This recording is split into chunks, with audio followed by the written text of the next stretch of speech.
సంవత్సరాలుగా కాంగ్రెస్ పార్టీ అధికారంలో ఉన్నా లేకపోయినా 20 సంవత్సరాలుగా అధికార పక్షంలో టీఆర్ఎస్ పార్టీ ఉన్నా, ప్రతిపక్షంలో కాంగ్రెస్ పార్టీ ఉన్నా, దారు మండలంలో కాంగ్రెస్ పార్టీ ఎప్పుడు జెండా ఎగరేసేది.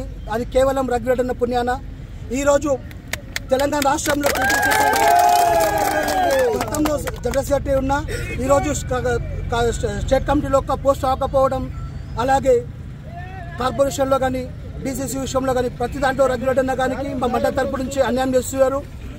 మా మండలం మొత్తం ఒకటే కోరుకుంటామన్నా రేవంత్ రెడ్డి గారికి, ముఖ్యమంత్రి గారికి, స్పీకర్ తెలంగాణ రాష్ట్ర ప్రసాద్ గారి స్పీకర్ గారికి ఒకటే కోరుతున్నామన్నా, తెలంగాణలో ఏ ఒక్క ముఖ్యమంత్రితో సహా ఏ ఒక్కరు ప్రోగ్రాం చేయకున్నా దారు మండలం రఘురెడ్డి గారు ప్రతి విషయం పైన లేవనెత్తి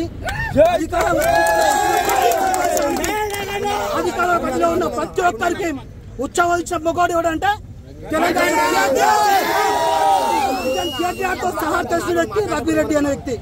రఘురెడ్డి అన్నకు ఈరోజు ఒక్క పోస్టు పదవి చెప్పడం చాలా దుర్మార్గం అన్న. ఇది అతి త్వరలో రాబోయే ఎన్నికల్లో కానీ లేదా జడ్పీ చైర్పర్సన్ కానీ లేదా కార్పొరేషన్ చైర్మన్లలో కానీ రఘురెడ్డికు న్యాయం చేయాలని కోరుతున్నాము. ఒకవేళ ఇలాంటి పరిణామాలు ఇంకా ముందు జరిగితే దారు మండల తరపు నుంచి ఎంతమంది వ్యక్తి యువకులము కానీ సీనియర్ నాయకులం కానీ కాంగ్రెస్ పార్టీ తరపు నుంచి అసెంబ్లీ ముట్టడి కానీ ఇంకేదాన్ని ముట్టడి కానీ గాంధీ ముట్టడి చేయడానికి మేము అందరం సిద్ధంగా ఉన్నామన్నా. పెద్దలు తెలంగాణ రాష్ట్ర శాసనసభ స్పీకర్ గారు మా అన్న ప్రసాద్ అన్న, ఆయన వెంబడి మేము ఇప్పుడు 24 గంటలు మేము అందరం ఉంటామన్నా. దారు మండలంకు వికారాబాద్ నియోజకవర్గంలో కంచుకోట అంటే కాంగ్రెస్ పార్టీ కంచుకోట అంటే దారు మండలం అంటారు. మేము పార్టీ సిద్ధాంత కాంగ్రెస్ పార్టీ సిద్ధాంతాలకు కానీ ప్రసాద్ అన్న కానీ రఘురెడ్డి అన్న కానీ కట్టుబడి ఉంటాము. వాళ్ళ కోసం పని చేస్తామన్నా.